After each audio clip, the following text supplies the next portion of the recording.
एक गांव में एक गरीब किसान रहता था। वह बहुत ही ईमानदार और मेहनती आदमी था। वह अपने छोटे से खेत में काम करता और बहुत ही खुश रहता था। पूरे गांव में किसान की ईमानदारी की बहुत सी चर्चा थी। उसका एक दोस्त था जो उस गांव के राजा के यहाँ सिपाही का काम करता था। वह किसान से उसके घर रोज मिलने जाता था।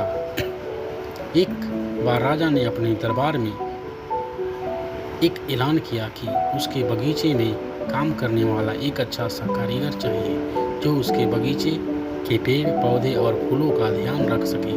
राजा का यह ऐलान सुनकर किसान के दोस्त सिपाही ने सोचा कि यही मौका है कि किसान से मित्रता निभाने की। मैं उसे यहाँ बगीचे में काम पर लगवा दूंगा। उसका वह मेरा साथ भी रहेगा। एक किसान का भला भी हो जाएगा।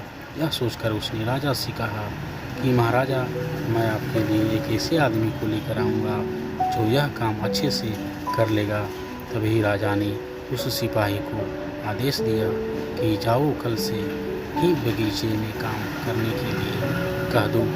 उसी वक्त वह सिपाही अपने दोस्त किसान के पास पहुंच गया और उसने किसान को बगीचे के काम की सारी बात बता दी और किसान ने भी काम करने के लिए खुशी खुशी हाँ कर दिया। अगले ही दिन अपने दोस्त के साथ राजमहल पहुंच गया। सिपाही उस राजा के सामने लेकर गया और राजा ने उस किसान को बगीचे के काम की सारी बात बता दी और किसान ने भी काम करने के लिए खुशी खुशी हाँ कर दिया।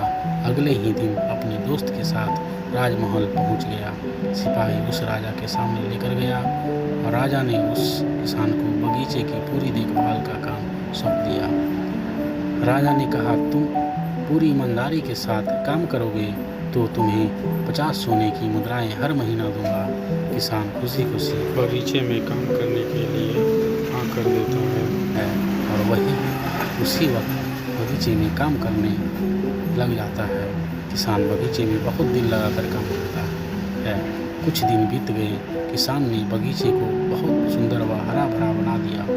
राजा को उसका काम बहुत पसंद आया। एक दिन किसान बगीचे में कुछ खुदाई कर रहा था तो उसने ज़मीन के नीचे कुछ महसूस किया। तो उसने खुदाई की तो देखा वहाँ नीचे एक बड़ी सी संदूक थी। किसान ने वह संदूक बाहर निकाला और खोला तो क्या देखा, वह सोने और चांदी से भरी हुई थी। यह देखकर किसान बहुत खुश हुआ और अपनी ईमानदारी दिखाते हुए राजा के पास पहुंचा। बहुत ही खुश हुआ और उस राजा किसान की ईमानदारी देखकर बहुत खुश हुआ और उसके साथ वह वहाँ गया जहाँ किसान ने खजाना निकाला था। राजा ने देखा तो कहा, यह खजाना तो हमारे पुरखों का है। हम कई वर्ष से इसे खोज रहे थे। खजाना देख राजा बहुत ही खुश हो जाता है। राजा अगले दिन किसान को पूछता है, तुम्हें क्या इनाम चाहिए? किसान बोला, मालिक, मुझे कुछ नहीं चाहिए। मेरे पास जो भी है मैं उसी में खुश हूँ।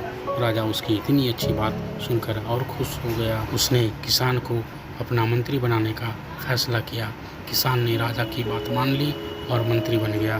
कहानी यहीं समाप्त होता है। कहानी अच्छी लगे तो लाइक और सब्सक्राइब ज़रूर करें। नमस्कार।